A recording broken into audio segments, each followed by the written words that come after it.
Hello everybody, this is MamaTata here from MamaTata's Handmade DIYs. If you are new here, I would like to take a moment to welcome you. I make tutorials and do yarn videos of a plethora of different things. I love crochet and knit and to bake and cook, woodworking. Like I have many hobbies, do many crafts.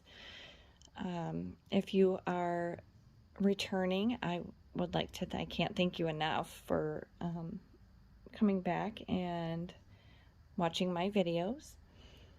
Don't forget to hit that subscribe button and the notification bell so you are notified anytime I upload a video, and go ahead and give the video a thumbs up if you like it, or even a thumbs down if you don't. That way I know, whether or not I'm putting material out there that everybody, can gain from. So today I'm going to show you my way of making a magic circle or magic ring or an adjustable ring or a magic loop, well, whatever you call it. I know a lot of people struggle with this. A magic circle is typically something you would use for an amigurumi, or working in the round versus, working back and forth or left to right. You can use any type of yarn, any size or weight yarn for a magic circle.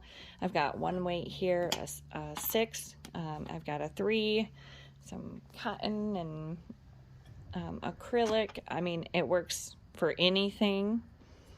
And the way that I do it was always easiest for me, rather than making the X on your hand. That's how a lot of people I notice do it.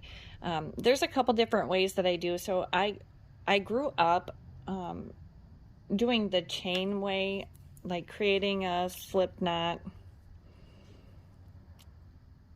Create your slip knot, put it on your hook, and you can chain 2,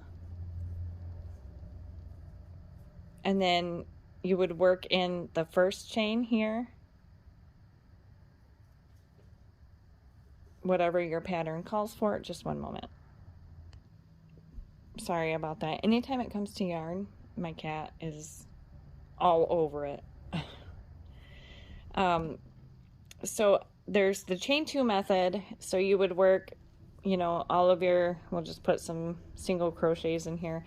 You would put all of your stitches in the second chain from the hook, and you would go back in later and sew up that hole, if that hole bothers you, or if it, is just created too big. I know a lot of people do a chain 4 method, and I have even used this method also. We'll chain 4,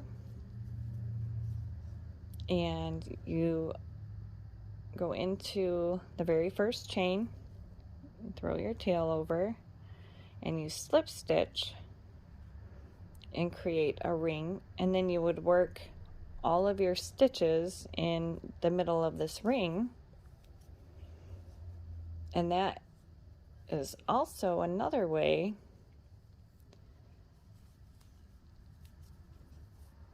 that you can work in the round and not have to make a magic circle. That works as well. And the hole for that one is much smaller than when you work everything into the chain 2, I've noticed. But I grew up with the chain 2 method of working in the round. There's also the double ring on the finger and the X over the hand that you can do. But what I do is I have my tail end of my yarn in my right hand and my working end in my left. So I create a loop around my fingers and have the tail end, off to the back there, and I pinch it with my thumb here.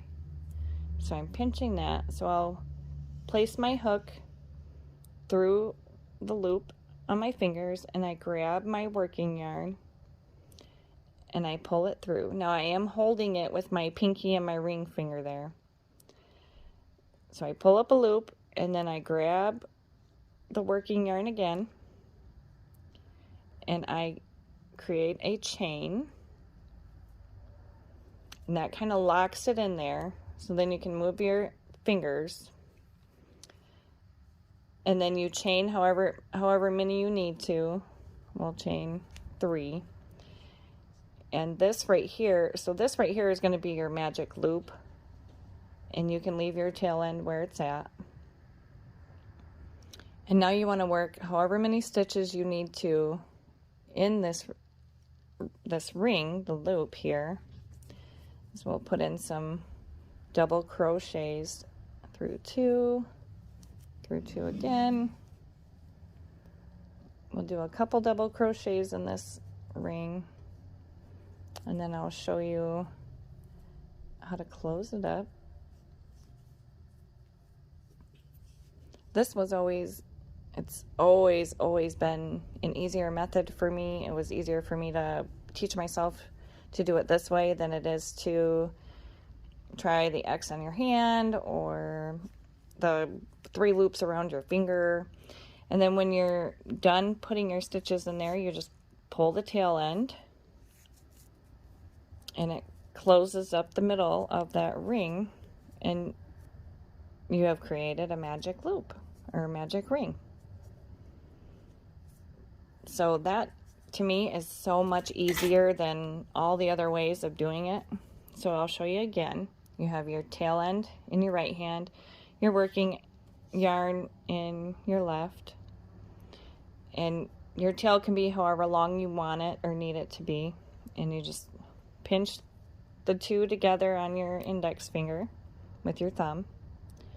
So you run your hook through your loop in between your fingers while you're holding your working yarn with your ring finger and your pinky, and you grab the working end and pull up a loop, and you grab it again and you create a chain and lose your chain. You create a chain, and then you want to chain however many you need to, or even if you don't have to chain any, you can immediately start working right into that circle there. We'll put some single crochets in here now.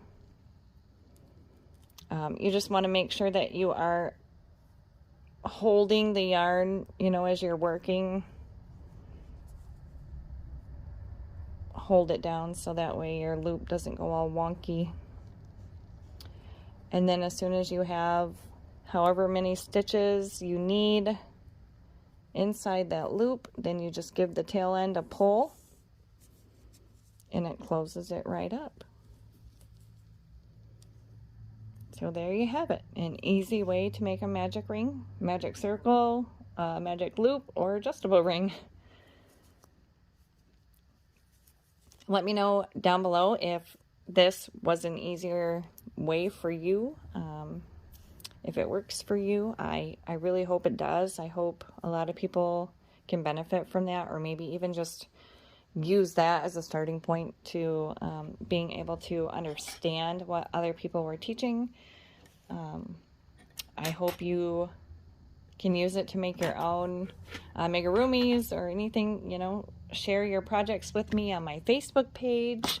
I would love to see what you come up with. Let me know in the comments if this works for you. I hope you're having an amazing day. Stay safe and keep on crafting. Bye, guys.